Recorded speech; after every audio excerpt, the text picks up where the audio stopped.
Hello ladies and gentlemen, and welcome back to my channel for another Hot Toys figure unboxing and review. Now today, finally we're going to be taking a look at none other than Captain Marvel herself, and this is of course the deluxe version. Now I have been super excited to pick up this figure ever since we got that movie. I absolutely loved the 90s theme of that movie. I love the music, I love the way that Brie Larson portrayed the character of Captain Marvel, and as I said, I have been super excited for this figure release. Now, if you do want to pick up your very own Captain Marvel, she is in stock right now in both deluxe and standard version flavors with, of course, toyswonderland.com. They've got installment plans, they've got referral programs, and a newly launched rewards program as well. Links for all of that is down in the description below. And while you're down there, why not hit that subscribe and bell notification icon so you're notified as soon as brand new Hot Toys or third-party content goes live on the channel. Either way, what we're going to do now is get the box laying flat in the light box and do the unboxing. And here we have the box art for Captain Marvel herself. Now, this being the deluxe version, the artwork is a little bit different. If you do get the standard one, I do believe it's an unhelmeted look for the artwork. I like both. In terms of the figure itself, I haven't decided which way I'm going to go in terms of how I'm going to display it. I guess we'll find out throughout the course of this video. But anyway, picture of Captain Marvel on the front, Captain Marvel down the side, a really nice sort of, I don't even know what you call this, like holographic style Captain Marvel down the side there, very 90s. And then of course, some info on the back. Now, I have been receiving multiple messages per day asking me when this review is happening. People have been wanting to see the figure. Well, she is here, finally, and I could not be more excited to get this figure out here. But either way, starting off with the accessories on the front of the clown tray, these are the deluxe accessory pieces. You can see her flight jacket and some energy effect pieces, which people have said look a little bit like celery, but we'll find out throughout the course of this video. Now, let's take a look at Captain Marvel herself, the one that a lot of people have been waiting for, me included. Let's remove her cape, which of course is not canon.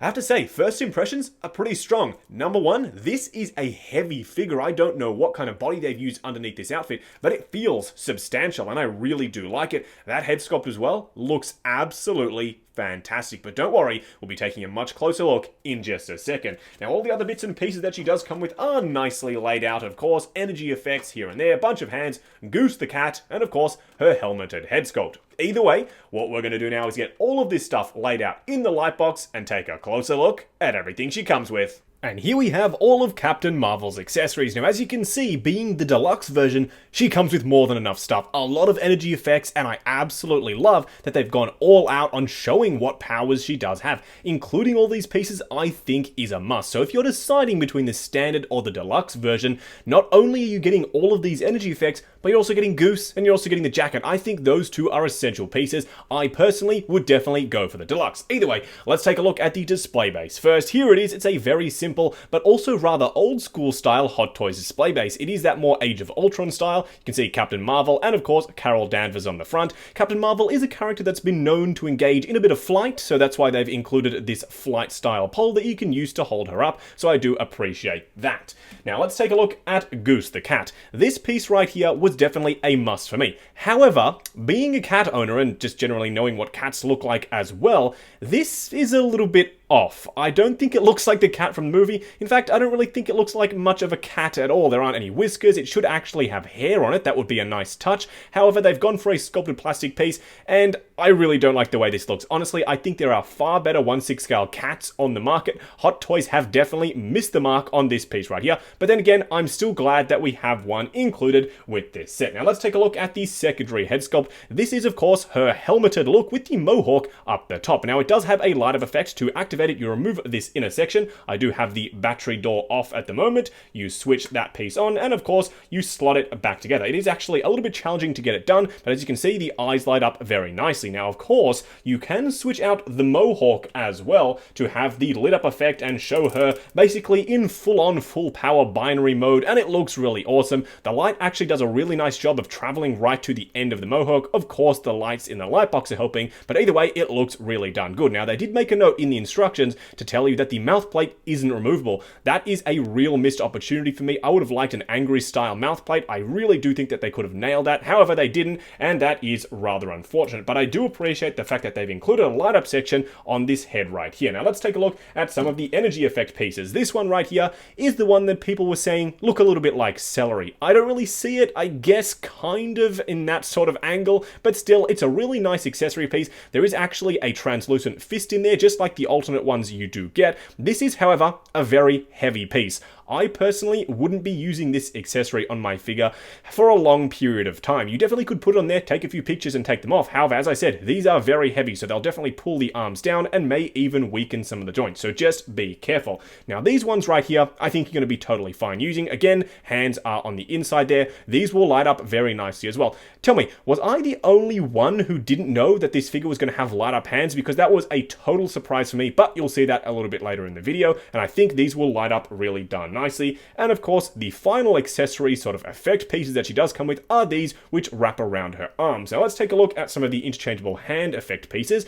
You do have these braces and of course the hands to match. That's a really cool look, something that I didn't expect them to do, but I'm definitely glad they did. I do like the subtle metallic sort of shimmer over the top, and of course the gradation of the red and the really nice vibrant yellow. This piece together looks really done awesome. It does do a really nice job of showcasing her powers. And of course, Captain Marvel comes with a bunch of unique hand sculpts, like this one right here, which is a very iconic sort of hand gesture from the movie. And then the final piece she does come with, if you get the deluxe version, is the flight jacket. It's not a real leather, it's a pleather style piece. This is going to be incredibly challenging to get onto the figure. When you see the articulation segment in the video, you'll know what I mean, but it's going to be a little bit tricky to slot on there, so just be careful. But for now, know that you do get this piece, and it is done really nicely. Just be careful when you are posing it as well, that the leather doesn't deteriorate from having it bent for too long.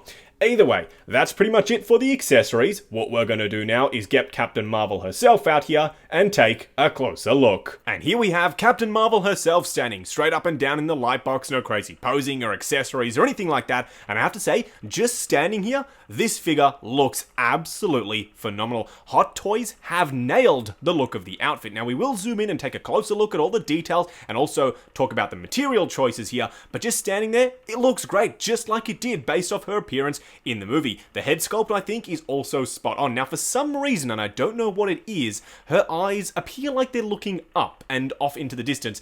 When you have the figure in hand, it doesn't look like that. It's for some reason just the way the camera's picking it up and the lighting that makes it look that way. Trust me, in person, it looks a hell of a lot better.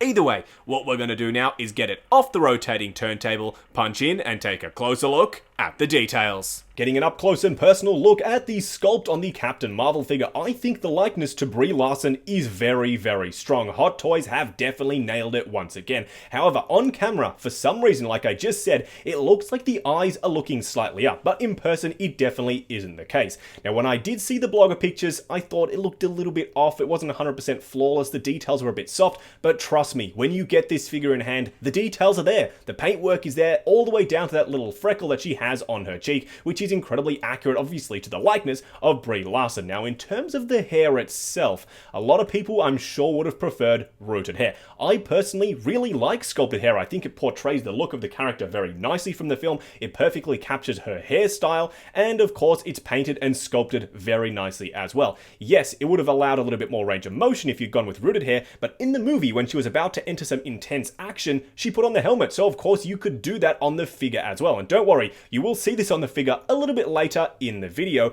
but that basically will afford you a little bit more range of motion when you're doing dynamic action poses. Now, in terms of the suit material itself, it does feel a lot like Arkham Knight, or of course Iron Spider, with this sort of printing tech over the top. You can see I'm getting a few wrinkles here and there, but the benefit there is when they were filming the movie, they used a practical suit a lot of the time, which means that this is actually quite accurate to what we saw on film. Yes, they did CGI the suit a couple of times here and there, I'm sure quite a lot in the movie, but there was also a practical suit, and as I said, this looked very faithful to that, so this works perfectly fine for me. And overall, I really like the way this outfit looks. Panning the camera down to give you a closer look at the rest of the outfit on Captain Marvel, as you can see, the blue metallic carries on throughout, and I really like the way it looks. It's got a subtle sort of shimmer on it, especially when the light hits it just right, and it looks very accurate to what we saw in the movie. movie. It looks absolutely awesome. Now, one thing that you do have to watch out for are these knee pads. As you can see, they're a little bit free floating and they're giving me Deadpool 1 vibes. They, of course, eventually peeled off a lot of people's figures,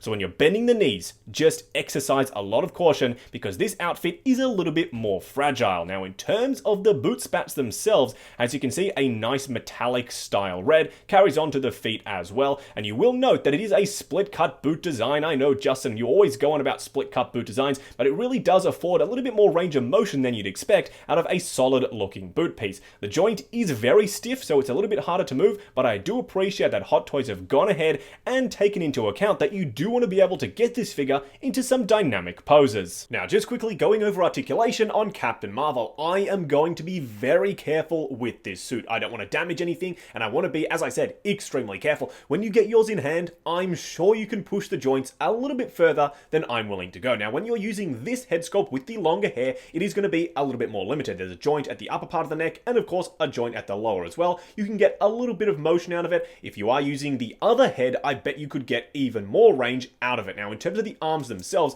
they go up to about there before the shoulder pad starts hitting the hair itself. They go forward to about there, so a pretty decent range forward. They do have really nice double bends at the actual elbow. Of course, a swivel at the bicep. I have to say, all of the joints are really nice and stiff on this figure, which is definitely a good thing. Now, she also does have traditional 1/6 scale joints at the hand. Now, in terms of the torso, it's pretty much fixed. There's an overlay piece over the top, so you're not going to get a bunch of motion out of this. I know that'll upset a lot of people, but it doesn't bother me too terribly much. Now, in terms of the legs, they go forward to about there before it starts really getting restricted by the suit itself. Just be careful when you're moving it, and it'll be totally fine. As you can see, the wrinkles weren't permanent. They came straight out. Now, in terms of going outwards, they go out to about there before I start to worry about that seam there. They have a really nice double bend at the actual knee and a swivel at the upper thigh. Then, of course, some really nice split cut design in action down here with some nice pivot on the shoes themselves. They are very stiff, but trust me, they definitely can move. Now, for a quick side-by-side comparison, here is the Mark 50 standing alongside Captain Marvel. Now, I don't know if it's the Mark 50 being a little bit oversized or Captain Marvel being a little bit smaller, but something isn't quite right. Don't get me wrong, when you have them in action poses or you have Captain Marvel hovering in the back of your display, it's going to be perfectly fine, but just standing there, something, as I said, doesn't look quite right. Either way, there's going to be a few more comparisons in this video, so without further ado, let's kick it off with Thanos. Now, kicking off a few rapid-fire comparisons, here we have Captain Marvel standing alongside the Endgame armored Thanos, D23 Captain America, Infinity War Thor, and finally, Infinity War Iron Spider. Moving on to the 3 cool and 3 annoying things about Captain Marvel. The first annoying thing is not the inclusion of these pieces, it's the fact that they are so darn heavy. I don't know how they could have made these lighter, but I'm sure there was definitely a way. When you use these on the figure, I'm sure they're going to pull the joints down over time. The second annoying thing is the choice of material. As you can see, I'm already starting to get creases on my figure, and I know I said it was accurate to the practical suit. However, still, seeing the creases there, knowing that they probably could have chosen a different style material, really rubs me the wrong way. The third annoying thing has to be this goose. This has to be one of the biggest letdowns that I've had in recent history from Hot Toys. I don't know what kind of a cat they had for reference, but this looks like no cat I've ever seen. It looks incredibly derpy and definitely not like Goose from the movie. The first cool thing has to be the inclusion of the helmeted head sculpt and of course the light up feature on the mohawk and eyes. This looks absolutely awesome. The second cool thing has to be the light up hands. I actually didn't even know this figure was capable of doing it, but as you can see, the battery compartment is there. When you have the cover on there, those batteries aren't visible, but as you can see, that lights up a treat and it looks absolutely fantastic. The third cool thing, and I know it's a bit of a cop-out because you have to get the deluxe version to get it, but it's the inclusion of the flight jacket. This, combined with the standard Brie Larson head sculpt, can be used to create a more casual-looking version of Captain Marvel, and I cannot wait to put that together. Just wrapping up on Captain Marvel, I am really impressed with this figure. Number one, she comes with a bunch of accessories. Even if you go for the standard version, she comes with more than enough stuff, and of course, having the option of going deluxe, getting the jacket, helmet, getting Goose and those extra actual effect pieces is a really nice addition. The head sculpt is spot on. I don't think anyone really is arguing about that anyway. I do know that a couple of people would have rather rooted hair. Me personally, I love the sculpted hair. I think it looks really good. They've perfectly captured the actual hairstyle from the movie. That's one thing that rooted hair just can't do without a lot of futzing and product and getting it to look just right. This looks perfect straight out of the box every time. The fact that they've also included the helmeted sculpt is just icing on the cake. This figure can also go along with your Infinity War / Endgame line if you want to have a really nice Avengers ensemble display. I know the shoulder pads are supposed to be gold, but of course you could customize that. This figure opens up a lot of possibilities in terms of how you're going to set up your display, and that's one key thing that I really love about this release. Now, if you do want to pick up your very own Captain Marvel, she is in stock right now in both standard and deluxe flavors over at toyswonderland.com, and the link for that is down in the description below. They've got payment plans, they've got referral programs, and of course a newly launched rewards program as well. Also, check out the link to 6 Scale Network, the brand new awesome Facebook group. Come along, chat figures, share photos of your collection, and of course see what's coming up next on the channel. Also check out Justin and Steph, our brand new second channel, for behind the scenes content and a hell of a lot more good stuff. Like, comment, and subscribe, and we'll catch you in the next video.